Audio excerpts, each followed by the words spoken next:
This is about a 10-minute mobility routine with a big emphasis on the hips. We will be using a cat-cow variation followed up by controlled articular rotations for the hips, and then we're going to focus in on what we call the hip 90-90 position. We have 3 exercises to get through, so let's get started. Our first exercise is the cat-cow and hands and knees position, or also known as the quadruped position. So hands underneath your shoulders with your elbows straight, knees underneath your hips. You can stack your toes or you can point your toes. That doesn't necessarily matter. Starting off with a flat back, we're going to go into the cat position. So think of an angry cat rounding the spine to the ceiling. As you round, think nose comes down, chin into chest, and then you're scooping your groin forward towards your nose. And as you do that, you should feel it start to elongate or stretch along your spine. I want you to actively push in to that stretch and take a few deep breaths. As you breathe in, you should feel like it's expanding in your lower ribs and into your lower back area. Now we're going to go the opposite direction. If nose and groin were as close, scooping towards each other for the cat, then they get as far away from each other for the cow. So nose goes up to the sky, belly falls to the floor. Push into this range. You should feel the muscles along your spine contracting. Take a few deep breaths while you're here. Those breaths should feel like they're filling up the front of your belly and ribs. Don't shy away from the contractions you feel along your spine. Let's do one more in both directions. Into the cat, groin and nose together, spine to the sky. An angry cat. Stretch along the lower or along the whole spine. I primarily feel it in my lower back more than anywhere else. It may be the same or different for you. A few deep breaths. Don't shy away from the stiffness. You're challenging your range of motion.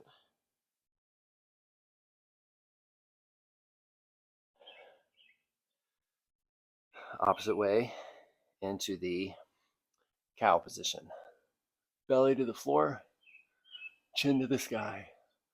Contract everything along the spine, from between the shoulder blades all the way down to those dimples in your lower back. A few deep breaths. It's really good to prime the spine with some cat-cow before you get into hip range of motion. The spine and the hips share a very synergistic relationship when it comes to range of motion. Okay, we're moving on to hip CARs. CARs stands for controlled articular rotations. The goal here is to get 100% of the motion to come from the hip and nowhere else. We're going to modify this. You can stay on hands and knees if you like. My favorite way to perform this is actually forearms and knees. So I like to put my elbows about where my hands were. And I even like to take my head and rest it into my palms. Now, why do I do this? Because it actually makes it harder for my trunk and my upper body to contribute to any hip motion. So we're going to start with the left leg. Simply bend the knee. I think heel to butt. That's what I'm trying to do. And then I drive the heel to the sky. Then I drive the knee to the sky. I keep the knee on the heel to the sky as I drive the knee up towards my elbow until it runs out of room. Then I sweep it back to the center. Then I reverse that motion. Knee stays forward, knee to sky, heel to sky. This is the hard part. Heel to sky. Finish the circle. Let's do one more. Heel to sky, knee to sky, knee to the elbow. You're making this range as big as you possibly can. So don't shy away from any stiffness or any sensations of cramping you might feel, especially right here when you're knee to sky, and then try to get that heel to sky. Finish that circle. Let's do the opposite side. I like to think that there's a marker attached to my kneecap, and what would I have to do to draw the biggest, smoothest circle I can? Now, as I drive the knee to the sky, I make sure that my back isn't doing anything. I actually like to keep my back nice and stiff. So I'm stiff through my belly, heel to sky, knee to sky. I'm not twisting at my trunk, it's all hip. Knee to elbow. To the center, reverse. Knee to sky, heel to sky. Finish the circle. Heel to sky, knee to sky, knee to elbow. Notice my trunk is contributing essentially 0% to this motion. Good. Biggest range of motion you can. Look for all the stiffness you can in all the directions you can. Hip 90-90. We're going to do the left leg emphasis first. So starting off, sitting on your hips, we want to get into that hip 90-90 position. Let both knees fall to the right. Once we get here, extend that front knee so there's a 90-degree bend in the knee. Then you're going to scoot this hip back so there's a 90-degree bend between the two thighs. Then you're going to make sure there's a 90-degree bend in the back knee. 90-90 position. From there, use your hands for support as needed. Sit as upright as you can. If you don't already feel a lot of stiffness creeping up in this back hip, you can take this hand and rotate towards that back hip and use those hands for support. Any case, you should feel like it starts to get very stiff in this back hip. This is where we're going to hold for 2 minutes. A 2-minute hold may seem excessive if you're new to this, but it is the bare minimum that is required to actually get the connective tissue inside your hip joint to start to change and adapt to these stretches. Connective tissue is very responsive to stretching as long as it has enough time exposed to continuous, uninterrupted tension.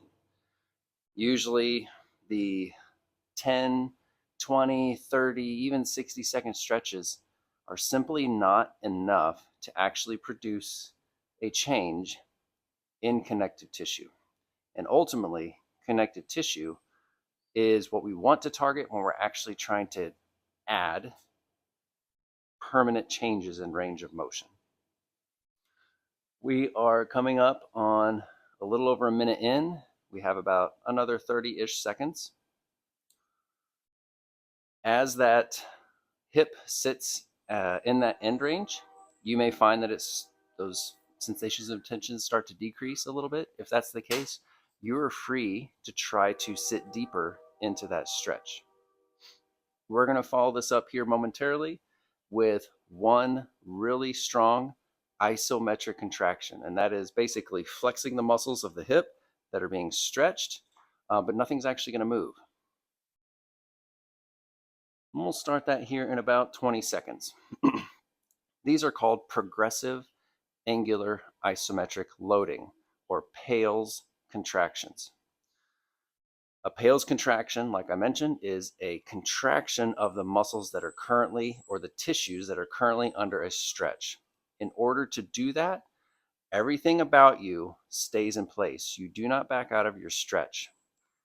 Think about using the muscles of your hip to drive your back foot and ankle into the ground. We're going to start off light and then build up to you're pushing as hard as you can into the ground. But again, nothing actually moves. You're just going to feel a big ramp up in the tension felt in this back hip. We're going to go ahead and begin. We're going to get through one 30-second high effort contraction. So again, nothing moves. From where you're at, start off really light. You're just putting on a scale of 1 to 10, starting off at a 1, pushing this back foot and ankle into the floor. You'll already feel that tension build up back here. Bring it up to a 2, a 3 on a scale of 10, a 4 on a scale of 10, a 5. So you're halfway there to your maximal hardest push. A 6, a 7, an 8, 9, and now you're pushing down as hard as you can. Hold for 30 seconds. It's going to feel long. Do your absolute best to keep it as hard as you can.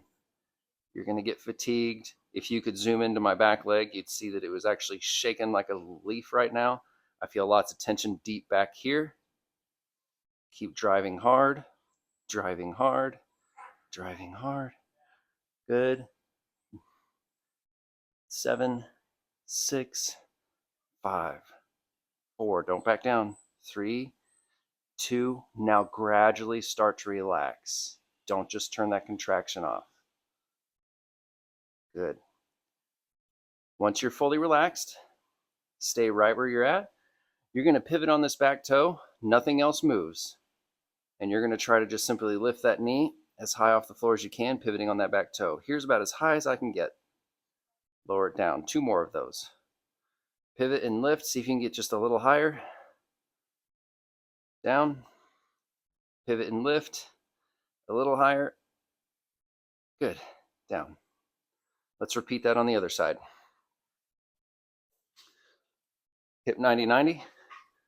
Now the right leg is in that trail position. Get your angles right.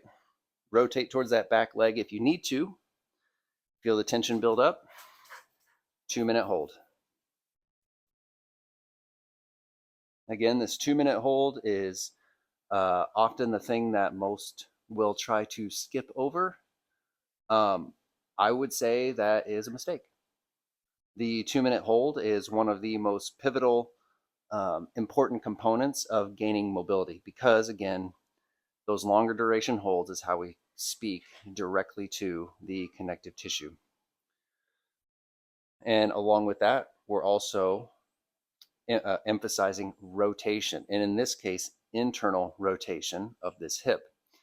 Rotation, especially internal rotation, is primarily limited by the connective tissue that holds a joint together.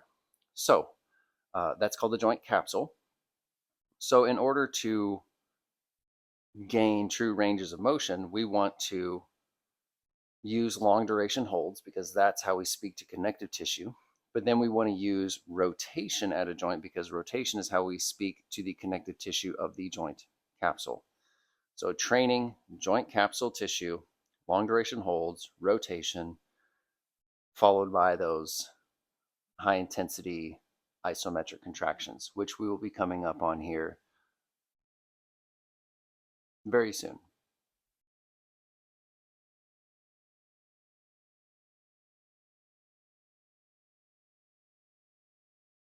So if it is helpful, you can always have something with you to make sure that you are attaining no less than 2 minutes. If you noticed from the last time, it was actually closer to a full 3 minutes we spend in that position because you'd never come out of the position, you go right into those contractions. So 2 minutes is the bare minimum, and then we add those contractions on top.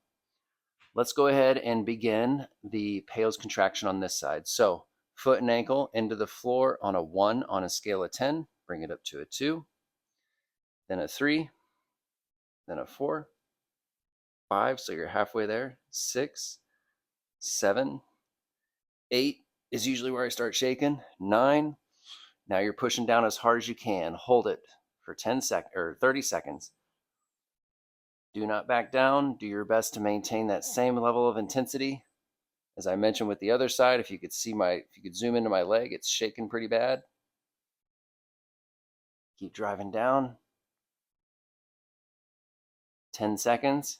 Keep pushing. 9, 8, 7, 6, 5, 4, 3, 2. Gradually start to relax.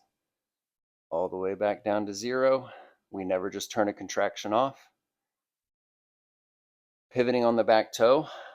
See how high you can get that knee off the floor without anything else moving. So for me, it's right about there. If I were to move through my trunk, I could get it higher, but that's what I mean. Everything else stays still. Back down. See if you can pivot now and get it a little higher. Find that end range and challenge it. Back down. Let's do one more. Really pin it up there as high as you can get it. Nothing else moves. And back down. Good.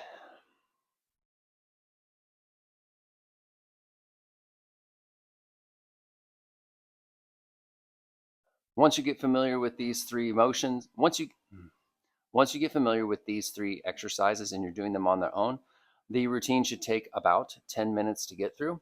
You are free to add a few additional repetitions of the cars or even more time to this position. Just know that if you do that, it's going to extend that mobility training session time by a little bit.